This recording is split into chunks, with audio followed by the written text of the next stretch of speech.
Anuradha Chenoy and distinguished panelists. We welcome you all to today's discussion on Russia in the post-COVID-19 world order. At the time when there is lots of discussion and debates that the COVID-19 pandemic will alter the world order, we are doing a series of talks on how it will really going to impact the existing world order. There are a few questions that come to our mind, like is China is going to replace the existing power, which is United States, that is leading, or US will continue to maintain its place? What will be the role of Russia and other emerging power like India? We are inviting scholars of great repute, such as Kishore Mohbani, C. Raja Mohan, Noam Chomsky, and several others from different parts of the globe. Nepal Institute for International Cooperation and Engagement is an independent, apolitical, and non-partisan think tank which believes in freedom, democracy, and a world free from conflict. We envision a world where sources of insecurity are identified and understood, conflict are prevented or resolved, and peace is advocated. Through NIICE, we wish to change the nature of debate in international relations, which basically revolves around India and China in Nepal. With the stability in the country, we see greater opportunity for Nepal to engage at several global forums by engaging at least in Asia's hotspots, such as Indo-Pacific region, Southeast Asia, and other parts. It is our small and initial step towards that process. Ladies and gentlemen, needless to say, Russia is one of the global players. After the end of Cold War, Russia has played one of the major roles as a balancer. In this context, we have invited Professor Anuradha Chenoy to speak on role of Russia in post-COVID-19 world order. Professor Anuradha Chenoy is very special to me. She and Professor Kamal Chenoy has always helped me during difficult times.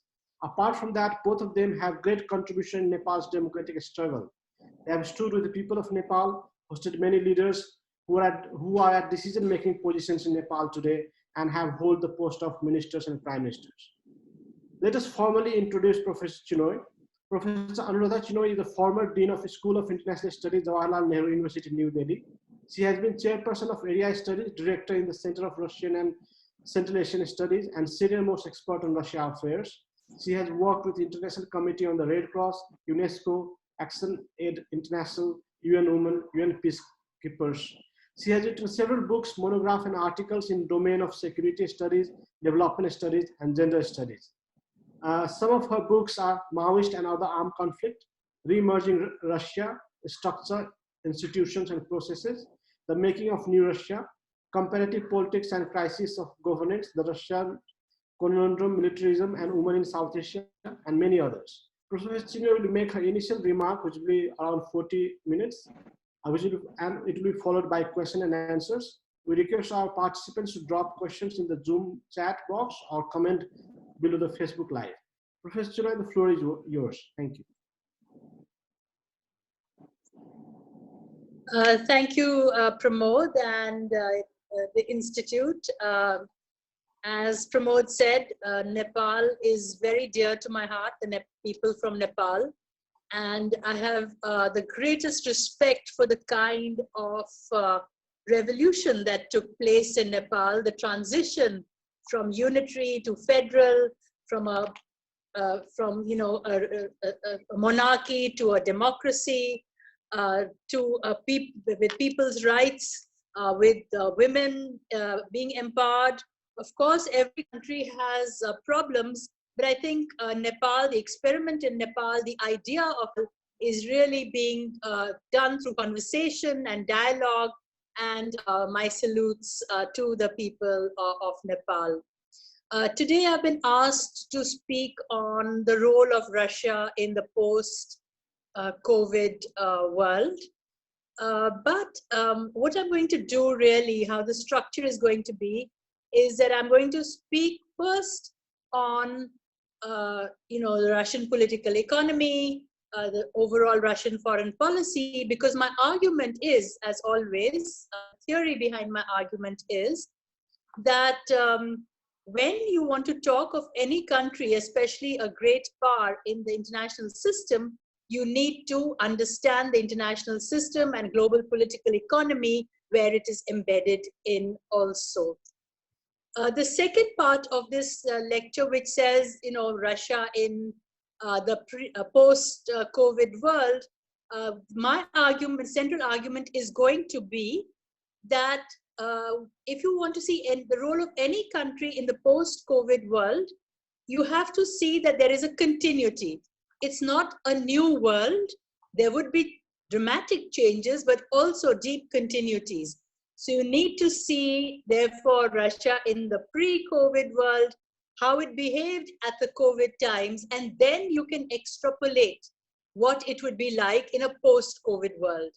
Because while the post-COVID COVID world is in formation, we cannot make predictions without having a clear base of how Russia and the international system is behaving before this time and during this time. Now, first, I just want to tell you the state of the Russian economy, because that really impacts the global political economy itself. Now, for example, even the World Bank itself, it makes the argument that Russia falls in the upper level, middle level income, mixed economy and transitional countries, meaning that it is the 5th largest economy in Europe, which means it's smaller than Germany and France, but it's the 11th largest in the world, far behind the US and China, for example. So it's coming to the middle level, but you can see the kind of transition it's made from 1990 when the Soviet Union collapsed, especially from the year 2000, when it had fallen really low because the transition was so unplanned, so unorganized, so chaotic. There was so much flight of capital. People suddenly fell from a economy which provided for people, which was state controlled, and a whole lot of oligarchs were produced. So it has in the last 2 decades really stabilized. The ruble is quite strong.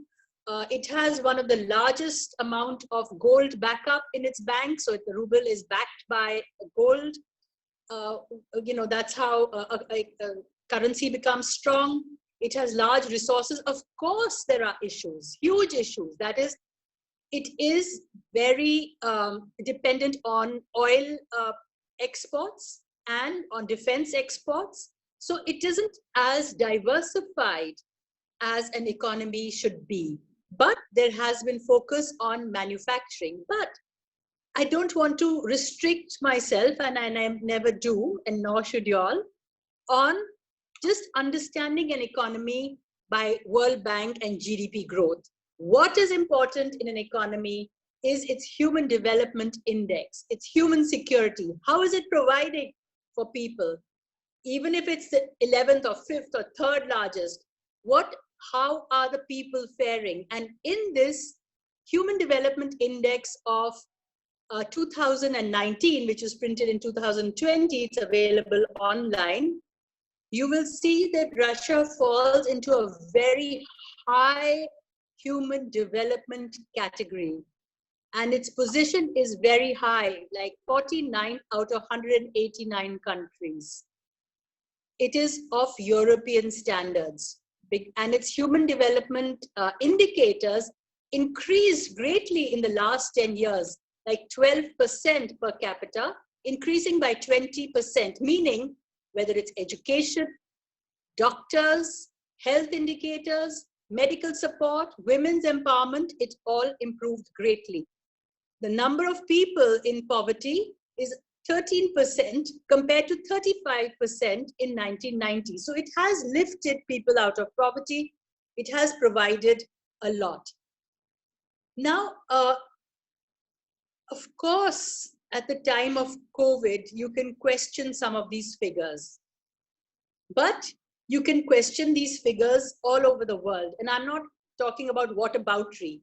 The fact is that in the last few years, Russia has not put significant amounts, as in the past, on health and R&D, even as much as China has. And those are the flaws in its political economy, by which its President Putin's popularity has taken a hit. And if they're smart, they will go back to providing better health services. Because what is the greatest threat to Russia today? According to their own national security documents, the greatest threat is of demographic decline. So even though it's such a huge country, every day their population is about 700 people less than before. And they're not able to make up this demographic decline, which has always been there in the Soviet Union first and in Russia especially, and especially ever since Second World War. But with every crisis, it increases. So they really have a demographic decline, even though they have increased the length of their lifetime and facilities for women and children. But nonetheless, they have a shortage of labor and demography. Now, Russia in the international system. How do we see the international system so far? And I'll make some predictions of how we are going to see it in the post-COVID situation. The Russian internationals in Russia in the international system, we all know since the Soviet Union collapsed, it was no longer considered to be at least an overall superpower.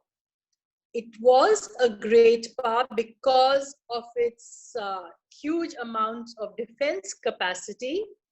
But, you know, some of the Americans, very good analysts, they said, oh, it's like a third world country with a nuclear arm. Now, I don't agree with that kind of analysis. It continued to have some amount of leverage. And in 1986, Primakov, their earlier prime minister, he and their foreign policy, their main, who was the architect of Russian foreign policy, he put forward the idea of a multipolar world, arguing that this period of globalization is no longer going to be a period of the bipolar or unipolar world, though many Americans argued that it was unipolar and the US was the only power left. But the US also had a lot of strategic and international and political economy flaws. So the Russians, as well as the Chinese, followed later by India and others, argued for a multipolar world. Now, when you make a theory or put forward an argument for a multipolar world, you're not just describing the world as you see it, but you're also constructing it as you go along by saying and by doing and by implementing policies which will favor multipolarity. So from the Russian point of view, it was a multipolar world where, of course, the United States was the superpower, given the long arm it has on defense, the fact that the US dollar is a main currency, the fact that it has over 100 military bases across the world. But the Russian and the Chinese began to have a lot of similarities, as they did earlier also, but they started having a lot of convergences on how they viewed the international system. So one, I told you they viewed it as a multipolar system, and they still do. Even though the Chinese are moving towards a paradigm which can be compared to like a G2, that there are two great powers, USA and China. But the US would not like to accommodate China as part of a G2 formation. In fact, they don't even want them in G7. And just like the US had expelled Russia out of G7 in 2014, similarly, they see China as a main threat. But Russia's major contribution and its towards multipolarity is the fact that it would like, and it sees, and it acknowledges, and it recognizes that China has to be part of any multilateral understanding and a multipolar world. Second, Russia is rather committed to multilateralism. That is, to bodies like the United Nations, the Security Council, to the World Trading Organization, of which they were kept out for quite a while. Because they had a say in Security Council, if you see Security Council resolutions, you will often see China and Russia on the same side, and US and the EU countries, France, UK, on the other side. And that is because of their understanding of the international system. So Russia really is quite committed to multilateral organizations, which now President Trump is not. He's walked out of the WHO. He says the UN is of no use. He has very partisan policies. And once Trump goes, quite frankly, he will have left a lot of debris, that is split pieces of the multilateral system. But Russia and China, to be fair, are committed to this system. And because the US was demolishing this system under Trump, and one doesn't know, even though there are a lot of interesting polls which say his popularity is declining, especially because of COVID and the way he's handled it, but then so has the popularity of other leaders. So it is a somewhat unstable world that we are looking at. But to get back to my argument about multilateralism, because of the fact that Russia, China, India, Brazil, these new emerging economies were not given enough space in in multilateral organizations, whether it was World Bank or IMF or etc. They made their own organization of BRICS.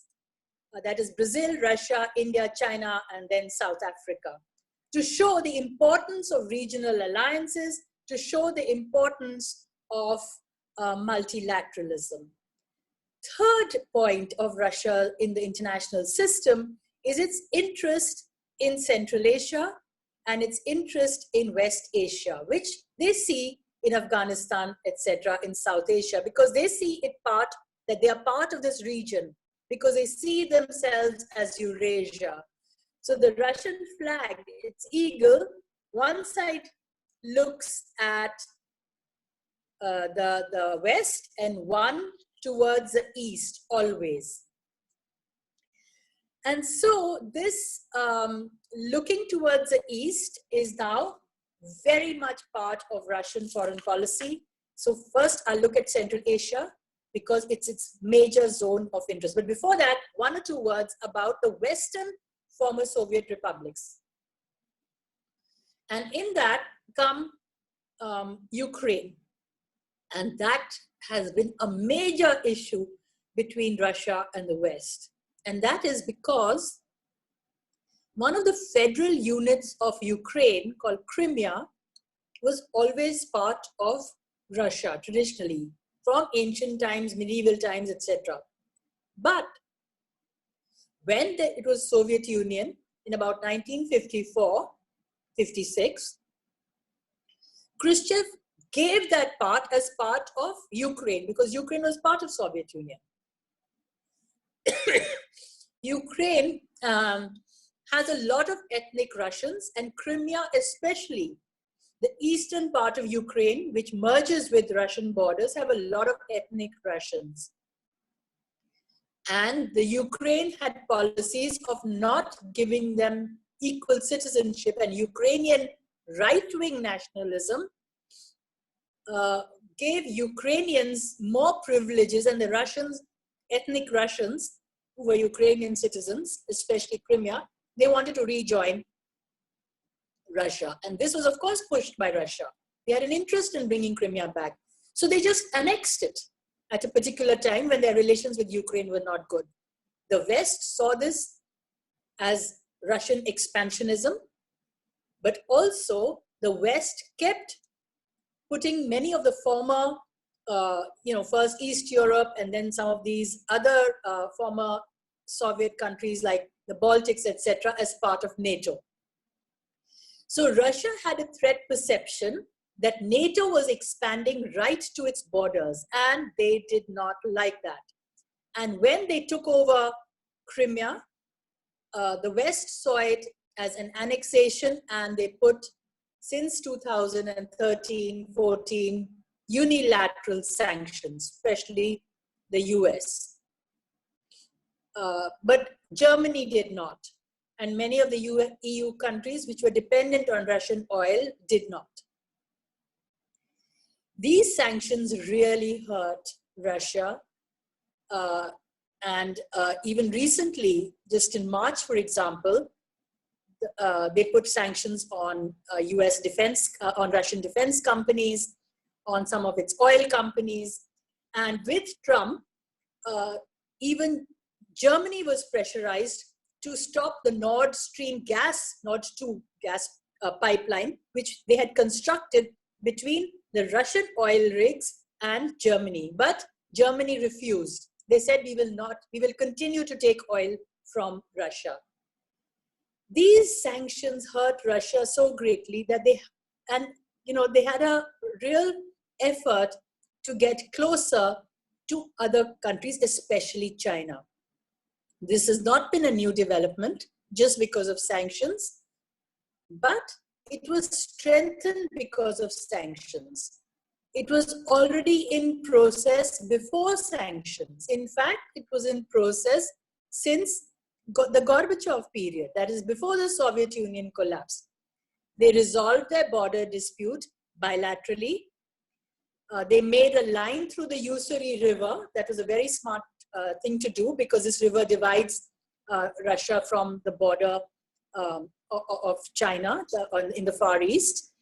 And they had huge strategic agreements. And in fact, in 2019, they had a comprehensive strategic agreement.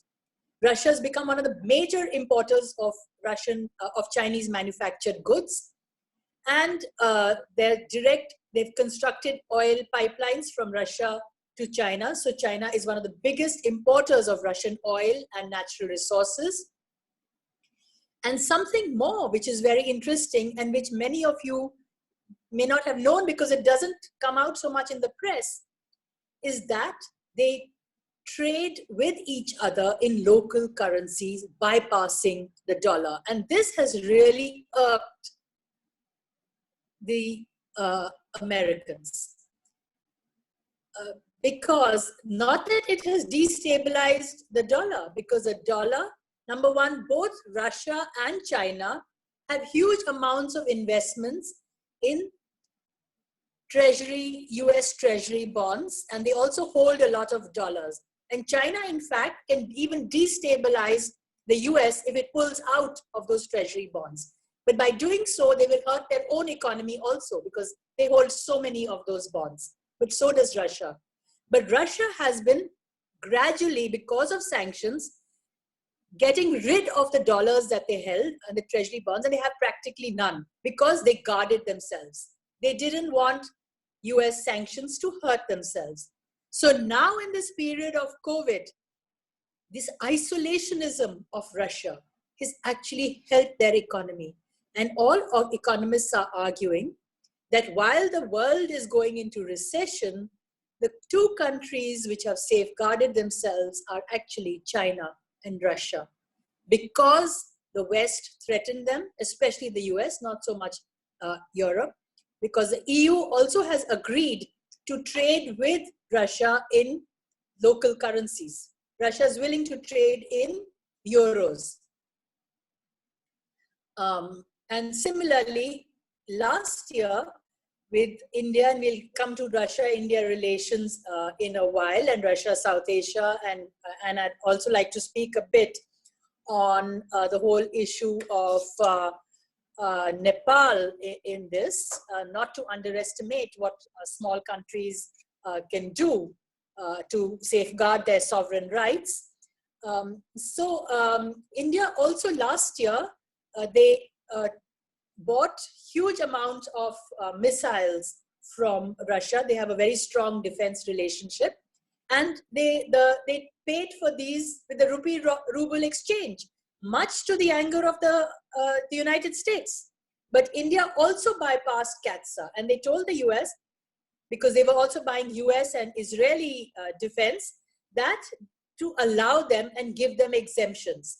So they held this carrot on the US saying, we'll buy your equipment, but you cannot put sanctions on us. And they continued to deal with Russia and even some of the countries which were put, which some of the industries on which the US had put sanctions. But they managed to bypass it because the kind of leverage they had and managed to have because of their own economic methodologies. So now you've understood broadly how Russia has been dealing with the US. But the US policies, and to understand the international system, one should really study US foreign policy very closely. And I think when you have that lecture by Noam Chomsky, which I'm also going to listen to, hopefully, he is going to tell you that. So I believe in that framework, Noam Chomsky's framework, really.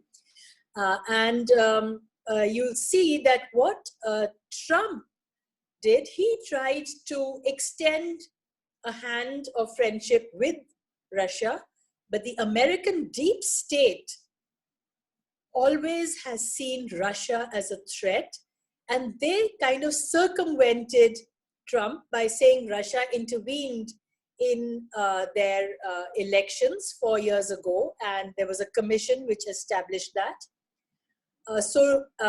And then there was this Ukraine issue, so Trump had to put sanctions. Now again, a month ago, he, after removing Russia from G7, he suddenly said, I would like India and Russia to be in G7. Now, everyone in the world knows Trump is erratic. He cannot be relied on. He takes one position one day and another position another day. And US foreign policy is pretty much shattered. But the US deep state does exist. And on a number of issues, they continue to be bipartisan. And the long-term policy which they have is of dual containment. That is, contain both. China is enemy number one, but Russia would be enemy number two. Trump's own kind of contradiction or paradox, that you can call it, is the fact that sometimes he wants Russia as at least someone who will not bother him when he is circumventing China, but at other times he would like to keep control of Russia. Now here I just want to make one broad theoretical argument about great powers, hegemonic states, whether these are international hegemons, like what US is and what China is aspiring to be, India was aspiring to be, but there are a lot of regional hegemons also, like India, Iran, Turkey, Germany to some extent, on the kind of influence they have on states around them, and the fact that their economies and their leverage and their strategy is able to manipulate the smaller states around them. Similarly, Russia, China is moved higher than being just a regional hegemon, and it wants to be an international player. And recently, it has been arguing that, though they say China's peaceful rise, they say China has to have a say, greater say in international politics. Now, the thing is, hegemons never have equal relations with their bilateral powers or allies. It's always like a hub and spokes relationship. At least I haven't seen a hegemon having absolutely equal relationship. Maybe India and Russia, because they were both pretty powerful countries, they had somewhat equal relationship, and therefore a tension-free and a conflict-free relationship, which stands till today and is very important. But generally you see hegemons but have this hub, especially the US has a hub and spokes kind of relationship, which means like a cycle wheel. The center is the hegemon and all others are spokes. and they'll keep it running according to how, they would like. So, I mean, those of you who are researchers can examine this, whether that's true of China or not. I'm not sure because I'm not really a China expert, though I follow their daily news briefings, etc. It's very important for those who are in international relations to look at US, Russia, China, and the others. The Russia was not willing to, and will not be willing to accept this kind of bilateral relation either with the US or any other country. So they feel their relations with China, for example, are fairly equal. That is, they would not like to be part of any Chinese military alliance, but they do not, for example, China's positions in the South China Seas. Russia would not like to be engaged in that, but they don't criticize it either. The first time Russia supported China's kind of push was when they refused to criticize China on the protests in Hong Kong and how they dealt with it. So they backed China on that. Just like India has not criticized China on, let's say, Tibet or Taiwan. They feel it's part of, but now that India is getting closer to the US, we don't know where they want. But on South China Sea, India sees that as a common sea where they also have interests, and they have their navy and fishing, big trawlers, etc. So there are these kind of contradictions. So when US has told Russia and India that you can be part of G7, India has kept quite quiet, but Russia has said, how can we be part of G7 without China in the decision? What meaning does G7 have without China, which has such a big role in the international economy? And further, so Trump is trying to readjust his policy in this COVID and post-COVID time. This is all during COVID. And he might try and have a G7 plus, where there's G7 and Russia gets observer status. But Russia, I'm sure, is going to argue that if they were part of G7 till 2014, and then they were expelled because of Ukraine, why should they come as observer and have second-class citizenship? So that's up in the air, really. The US has to relook at how they're doing or working with other states in their foreign policy. But the US is quite clear, and this will continue post-COVID, that China will be a major threat. But at the same time, while they had the so-called trade wars, you can see that these have been dimmed down to some extent. Because the trade wars is like, cutting your nose to spite your face. If the US does these trade wars with China, they will hurt themselves, and they've realized that. Of course, now is the time for US and other countries' nationalism, where they're all looking inwards. They're all saying, make in Russia, make in China, make in India, make in Iran, make in wherever. Because with globalization, they've seen that manufacturing shifted out of their countries and got concentrated in China. And they became recipients. They weren't able to make masks. They weren't able to make ventilators because they didn't have the industries. So they weren't diversified. They de-diversified and they de-industrialized, they de-manufacturized their own economies with globalization, while they had this huge flow of no barriers for finance. And at the same time, they had huge barriers for labor, because they did not want labor from the third world coming into the first world. And similarly, Russia also had a shortage of labor, but they didn't really encourage labor from the third world, though they had labor come in and working people come in from Central Asia. Then we go on to Russia and Central Asia, because that is one issue of some concern that they have with China. I think China should, and China is quite pragmatic, because they have a very realist but a pragmatic foreign policy. But because they share so much of a border with Central Asian countries, these are kind of somewhat economically weak countries, they're pliable. Russia sees them as their zone of influence and interest. They have a lot of multilateral arrangements, regional arrangements with the Central Asian countries. For example, the border between Tajikistan and Afghanistan is manned by Russian army. They have kept these regimes stable. And they would not like too much of Chinese influence. So that is one area of contradiction with China. Russian interest in West Asia because of its border and problems with Afghanistan. Excuse me. They're also, they have like China to be part of this. Can you give me a minute just to get a glass of water? Sure, ma'am, sure.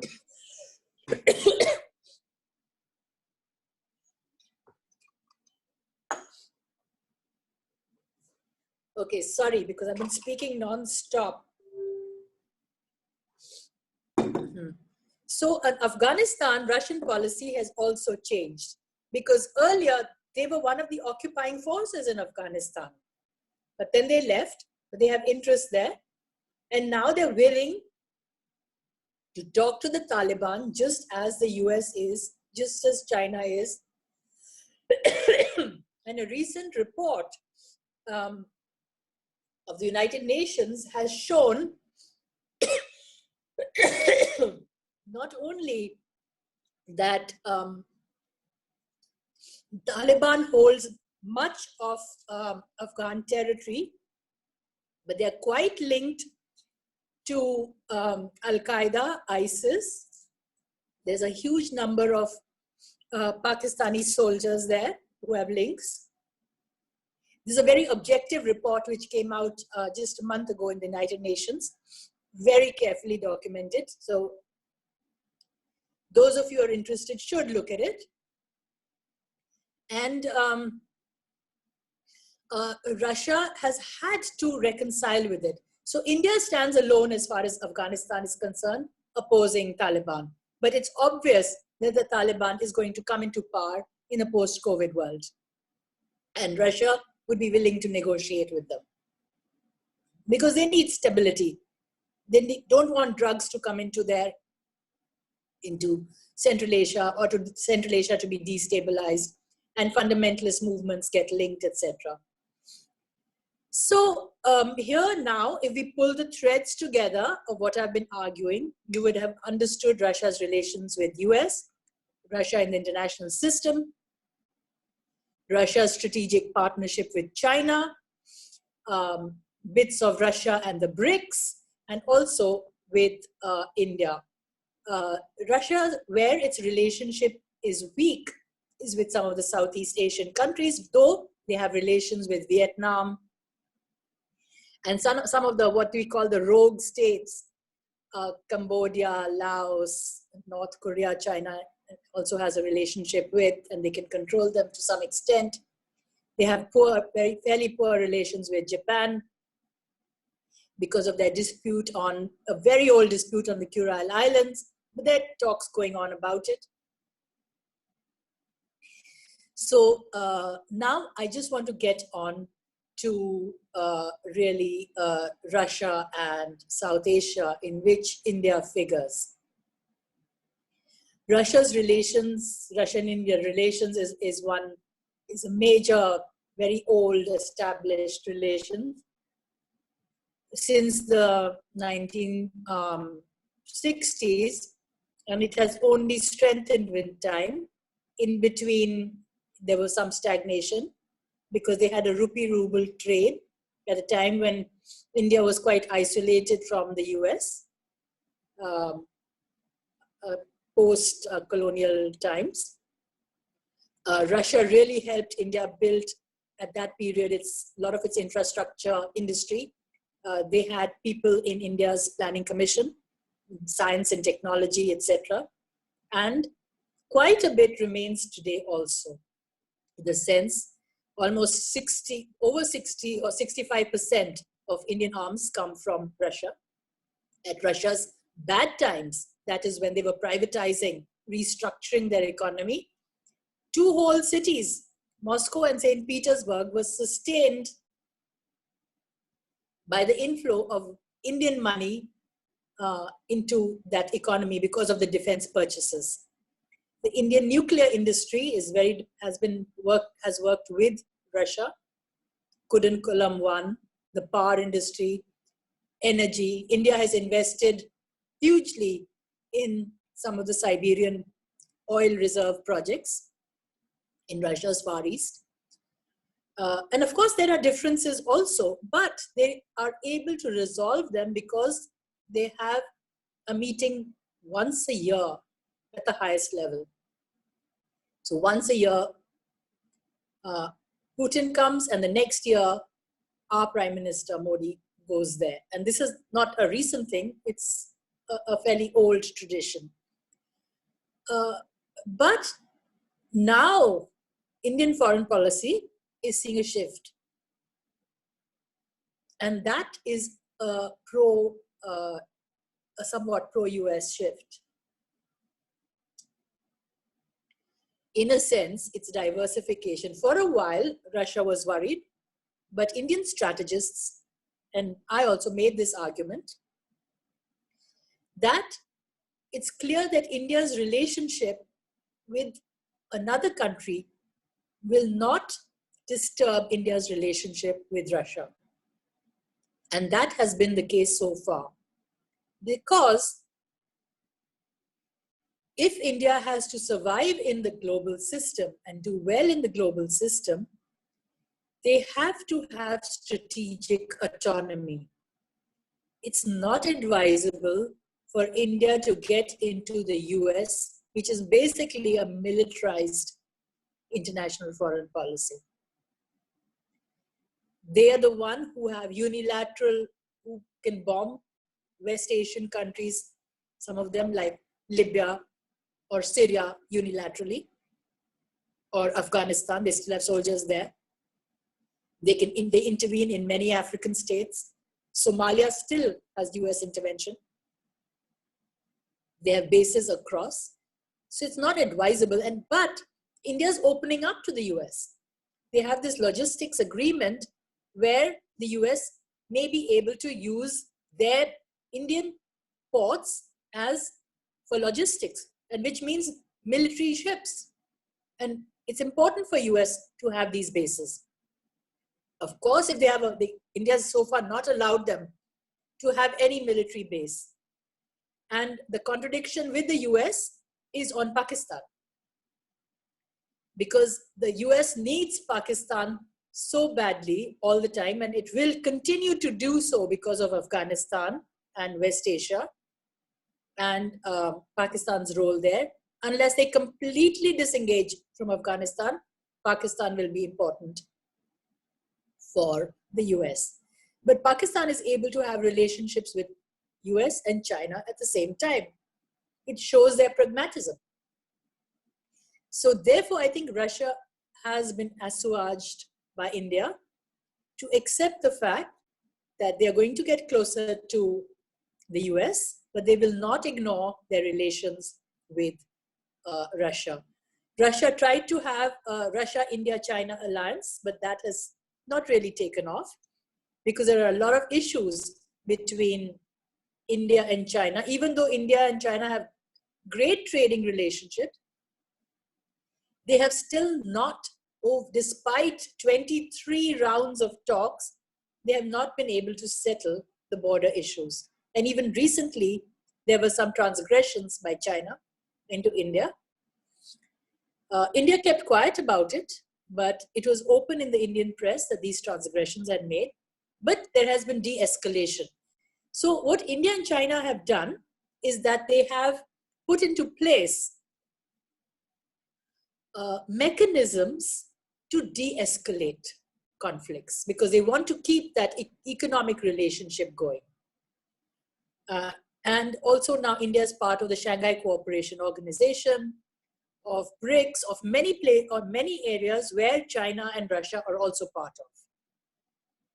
So while there are divergent opinions of Indian foreign policy, I still believe that Russia will not be a small factor in Indian foreign policy. It will continue to be a major factor.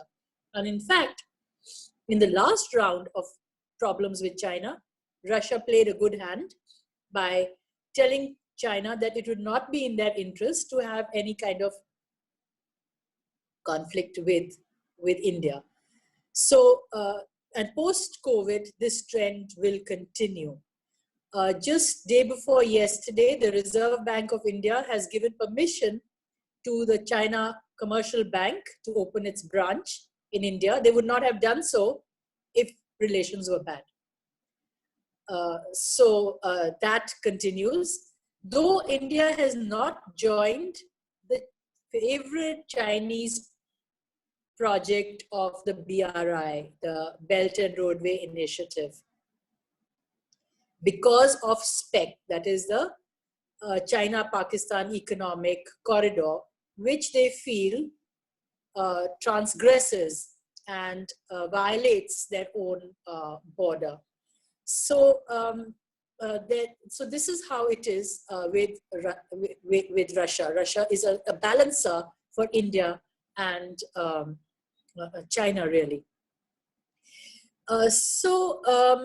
Now, just to recall what all we've done a lot. We've spoken of Russia in multilateralism, Russia-US, Russia-China. Russia has interests in the third world. Russia is very keen to maintain its interests in the third world like it did in the period of 1960s.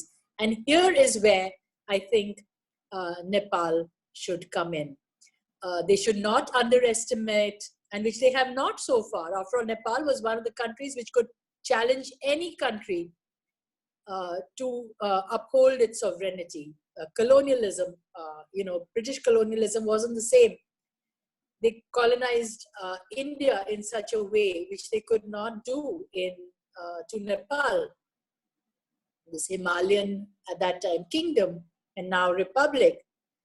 So I think my own opinion would be that Nepal should try and first get observer status in some of these organizations, whether it's BRICS, Eurasian Economic Union, which is a huge union, SCO, that's the Shanghai Cooperation. Why should they be out of this? When India and Pakistan have joined, they should make a bid for this.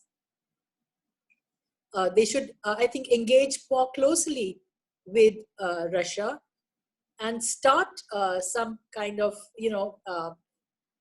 people-to-people, economic, cultural relations, upscale them, upgrade them to some extent. And I think that will help diversify Nepal's relationship with the world. Small countries like Cuba have made a space for themselves in the world, as we've seen. They've remained steadfast. Of course, no country is perfect and they all have their flaws. Some are authoritarian, some have, the new authoritarians in the post-COVID world. India is one of those. Deep right-wing populists and lot of local issues, which we are not going into, but we have to keep in mind. But in that context, I believe Nepal has a great role, and they can leverage themselves to establish, it will help them to establish better relationships. I think I should end here. I think I've been speaking for almost an hour. And now we can have question answers, and anything I've left out, you can always raise. Okay, thank you, ma'am. It was really enlightening. We have a few questions. Let me go straight to the questions. I think the first question is almost answered. Like, how do you look at the recent India's deepening ties with US? Do you think US has replaced Russia in India's foreign policy?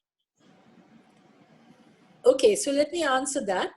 I think a lot of my lecture was devoted to this, in which I made the argument that since the early 1990s, especially after they saw the Soviet Union had collapsed, the Russia rupee ruble trade had got into difficulty, and there was globalization, they decided to diversify their foreign policy. And in the beginning, when it opened up, it was like everyone falling over the US. I mean, especially the Indian elite, they were in love with the US. Because if you see the Indian elite, at least one child in every second or third family is studying or immigrated there. And they have a huge, very powerful block of non-resident Indians who also act as a lobbying force with the US. US foreign policy works a lot with lobbyists. So when they decided to have better relations with the US, of course, what does better relations with the US mean? It means you buy US defense equipment, as the question put it. You open your trade to US, you buy US goods, you give place for US military to have logistics. You stop, and they put pressure that you stop doing trade with Russia, you increase your trade with Israel. But to some extent, therefore, India did open up. They bought US helicopters, they have placed orders for US jets. But the US does not do the kind of transfer of technology that Russia does.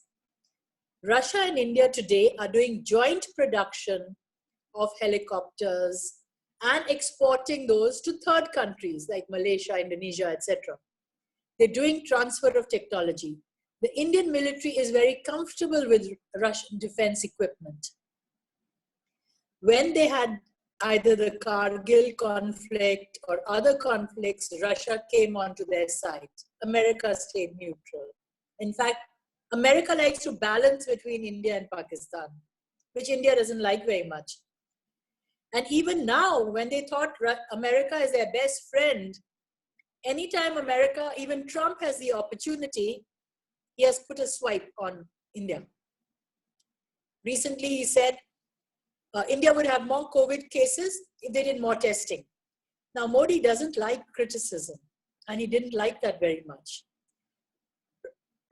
Trump wanted to import hydrochloroquine tablets, which have now said it's of no use, but Trump was on this trip of saying it's very useful.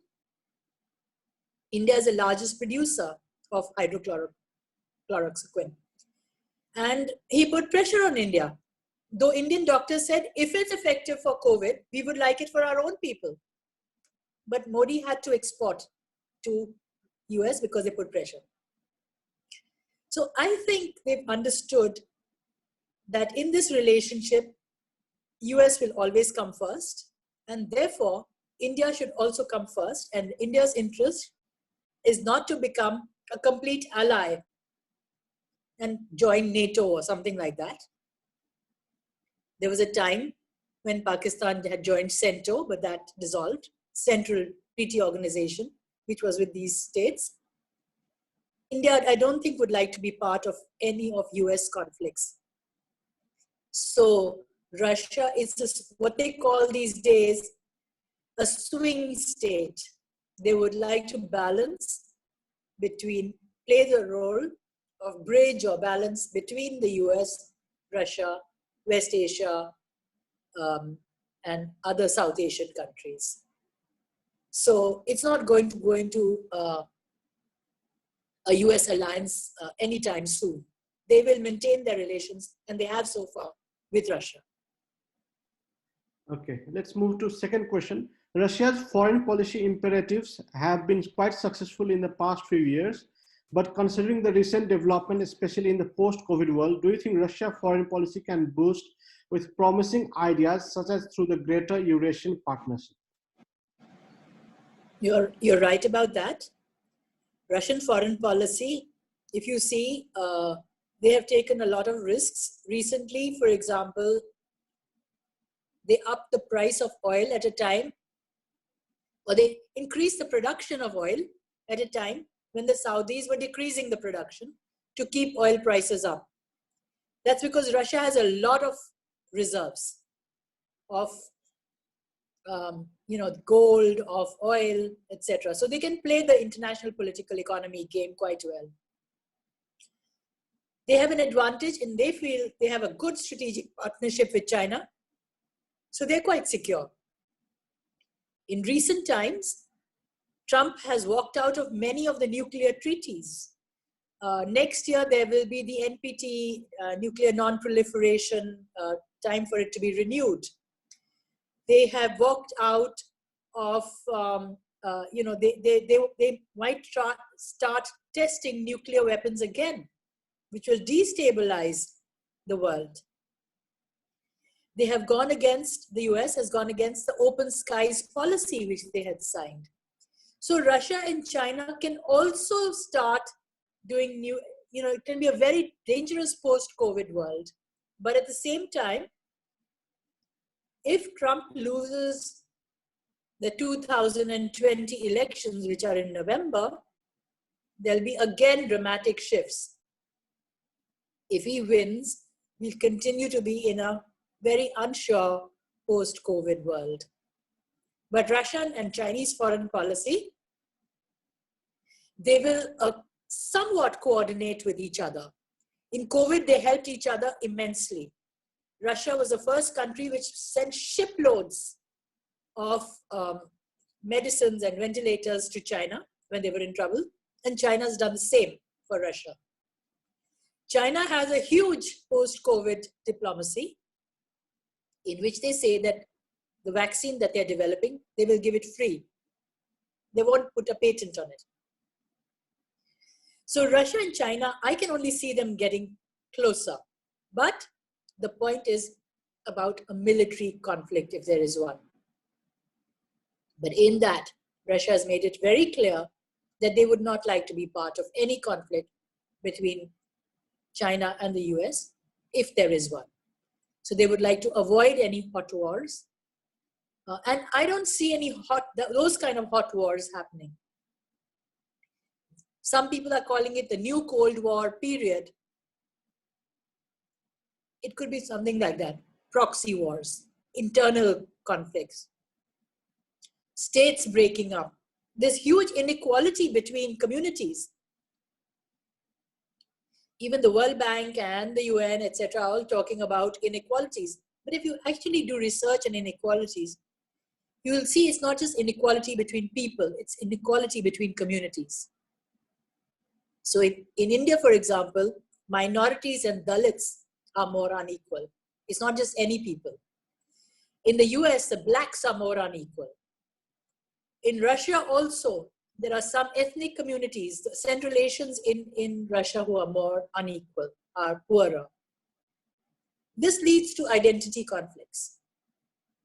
And I've done a huge amount of work on conflict, and sometime I would speak on that. We have to understand these kind of conflicts. And I think there, Russia, China, US can intervene where they shouldn't. And that would make it into, local conflicts getting very, very into humanitarian disasters. So that's where I okay. Ma'am, next question. How do you see Pakistan factor in Russia and China relations, and how India should behave? You see, Russia's policy towards Pakistan has been undergoing a change. Because Russia was so close to India, they didn't really understand Pakistan. And even Pakistan, when Soviet Union disintegrated, Pakistan had only one person who spoke Russian language. They didn't have a Russian studies department. India has like 20. So India understands Russia quite well. And don't underestimate the role that intellectuals, strategic think tanks play in people-to-people relations, which kind of filters down to foreign policy also. So Russia has been trying to understand Pakistan. They have said very clearly, however, that they will not help Pakistan in any way which will go to the detriment of India. They're very sensitive on that. But their trade with Pakistan has expanded. India has told Russia not to be part of any road like SPEC, which would undercut India. So Russia and India have their own north-south road which has come up via Iran. It's called the International North-South INSTEC transport corridor. India had to distance itself to some extent from Iran because of US pressure, but Russia opened its doors to Iran just as China did. And Iran and Venezuela started exporting oil to Russia and China. So you can see that balance which these countries are doing. And similarly with Pakistan. India has very poor relations with Pakistan. They feel it's a terror exporting state. They've had a lot of terror issues, India. One can't underestimate that either. But I feel India needs to, just like they're engaging with China, and they have a mechanism in place with China, they need to do that with Pakistan. But Pakistan is not a foreign policy issue alone for India. It's a domestic policy. For everything, Pakistan is blamed, just like India is blamed in Pakistan. So it has a long way to go, and Russia is trying to balance it because they don't have any direct conflict with Pakistan, except they did at the time when they were in Afghanistan. Pakistan played a major role in developing the Mujahideen, which destroyed Russian position in Afghanistan. But Russia themselves feel that their policy in Afghanistan at that period was wrong. So they are talking to the Taliban, they're talking to Pakistan, and I think China would support them in this conversation. But I think Russia is quite clear that they would not like any of their engagement with Pakistan to come in way of their relations with India. Thanks. The next question is does Russia's poor handling of this pandemic put Putin's leadership at risk? Putin, he had such a brute majoritarianism in the parliament and support that he's recently I think in March or just before that, he changed the Russian constitution so he can stand for elections again in 2024. It will make him the longest standing leader in Russia. So he's basically a new authoritarian type of leader. He maneuvers around the Russian political system. He's curbed the press. He's curbed the oligarchs who oppose him. He has supported oligarchs and he still has a lot of state control over oil. Russia is not a fully market economy. He controls a lot of media and Russian interests in natural resources, including oil and gas, through the state. And so he will remain in power for a long time. Of course, his popularity has decreased, but he's also quite ruthless in dealing with the opposition, which is not a very good thing to do. He doesn't like liberalism. He doesn't like democracy, though he says Russia is a democracy, but Russia does not have a deep democratic political culture. Once Russian people got, their employment, they got their pensions, they started favoring, they like their economic material benefits and the state to provide that. And the state is being able to provide that to quite an extent, unlike the austerity which happened in West Europe. Russia has in fact got quite a large middle class right now and very few poor. And a lot of benefits. COVID, they've been overwhelmed by COVID, especially in Moscow. And some of the older people could not understand it, but the Russians have a great strength. It would be very interesting for you if you're watching Netflix, if you see some of these documentaries on World War II, on Russia's role in World War II, of how much resilience those people have to save the Russian state. And they're quite statist in their outlook. Russian nationalism is very high. So they would cope with Putin as long as he delivers. His popularity has gone down because there haven't been enough hospitals, etc. But, he can revive, and I don't think he's much bothered. He is slightly overwhelmed also, but I think that's what the position is in the current situation. He's not as popular as he was earlier, but he doesn't have to face an election. The next question is, what is Russia's military doctrine towards Southeast Asia, keeping its view at Look East policy? Yeah, well, Russia has a Far East itself, and in Southeast Asia, it's very close to some countries, like Malaysia. It has good relations with Indonesia. It's part of ASEAN Plus dialogues. But America has a greater hold with ASEAN. EU countries, European Union is very close to ASEAN countries with their free trade agreements. ASEAN is a good bloc, economic bloc, but it's not a good political bloc. They don't support each other in political issues on refugees, migrants, etc., to that extent which they could have. But Russia has fairly decent relations, non-conflictual. They have not intervened, except at the time of the Vietnam and wars and North Korea, etc. So they have good relations with most of those countries, but they're not a major mover like the US is or EU is in Southeast Asia. But I think they have an interest in developing closer ties with ASEAN. Their problem is Japan, but again, they want to have relations with Japan. And China is very close to the ASEAN countries because of trade, but there's also fear of China. The Malaysians, the Indonesians, Singapore, all of them have also a fear of China, but they don't have a fear of Russia. They didn't like Russian communism as a terminology or planned economies, but they are quite open to having energy ties and other relations with Russia. Russia has to develop its manufacturing, its R&D. It's very good on computer technologies and space technologies.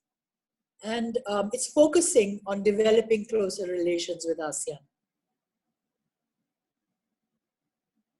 The next question is, how much of influence of Russia in the West Asia region be impacted by the pandemic, particularly in Syria? I think Russian policy in Syria, first, it has shifted. First, they were supporting the Assad regime. When there was a revolt against the Assad regime, they were supporting Assad quite strongly. In fact, Assad remained in power because of Russian military. There's a lot of Russian mercenaries there. But these states of West Asia, Libya, Syria, they've really collapsed. They've become failed states because of the kind of rule, authoritarian rule they've had, and the kind of intervention from the West. So on the one hand, Russia was supporting Assad, whereas the US and France wanted to overthrow Assad. They saw it as one family rule, but it's like Libya. They overthrew Gaddafi, and what do you have? You have a warlord which controls south of Libya. And every day, now they have to have talks with this warlord. Whereas as long as Gaddafi was there, they were able to, but they didn't want it. And they took away Libya's water, the French, and oil, and they overthrew Gaddafi. Russia doesn't like that kind of politics, and nor does China. But China did not assert itself in West Asia, but Russia did. First, they supported Syria, then there were talks. Then they said, okay, recently they overturned their policy to some extent and said Assad should go. But they don't know what the alternate is. So Russian policy towards Syria, quite frankly, in this COVID time, as your question said, is in a bit of a mess because they're not clear on how long their role should be. And they do talk with President Trump and Macron, and they're particularly, I would say, getting closer to Germany. There is a group in Germany which says we do not see Russia as a threat. Recently, for example, the US said that they would be withdrawing a huge amount of US military, which was there as part of a NATO agreement, from Germany. So, and why? Because they felt Germany was not listening to them about sanctions on the Nord Stream project. Angela Merkel is very independent and is very clear about German national interest. She said she was for multilateralism, which the US is destroying. So because they didn't like all this, now Germany, I feel, in this post-COVID world is going to be balancing between the US and Russia. They've learned the trick that India did, balance between two great powers. And they don't mind if NATO, in fact, they would like NATO to decrease in Europe because that makes German position stronger. And Britain, in any case, has left the EU. So that only leaves Germany. And Macron has a lot of domestic issues. The entire French working class is against him because of austerity. And Europe is going to be in deep recession. That's what they're arguing. They're putting in trillions of dollars to avert that recession. But everyone has this look east policy. Russia has it, EU has it, the US has it. And what does this look east mean? Does US have a look east policy without including China? It has to include China. China is so embedded in the east. And so really, this is a period of transition in all foreign policies. Though I would say that Russia and China have a more stable understanding, but I think it could get better. The next question is, there are talks of decoupling between US and China. Assuming if decoupling surfaces, what could be probable impact on India-Russia ties? Look, there's been talk of decoupling. This is part of China as a major threat, but I don't think that US is in a position to decouple, and nor is China, because China holds so much of US debt, and they can really shake the US economy, and the US would not like that. The US would like to circumvent China because US foreign policy is always militarist. And therefore they will have their navies around China. They will have bases around China. They will try to develop more allies, and that is this Quad, where Australia, Singapore, Japan, India would be their allies, but it hasn't gone into a very, at the moment they're all saying it's not against China, it's just our own military, kind of exercise arrangement. But ultimately, India has signed a logistics framework agreement where American ships can come and park in Indian ports, designated ports, and refuel. So there are a lot of, very complex games going on. But at the same time, I don't think in a post-COVID world is going to be what? It's going to be a world in which it's going to take 3 years at least for economies to recover, even the American economy. There's 40 million unemployed. There is a presidential election. There are race riots going on. While they're saying they will reform, the reform hasn't happened yet. In Brazil, Bolsonaro, who was supposed to be so popular, his popularity has taken a huge hit. Just yesterday, one of their Supreme Court judges said that he should be impeached if it went to court, the way he has handled COVID.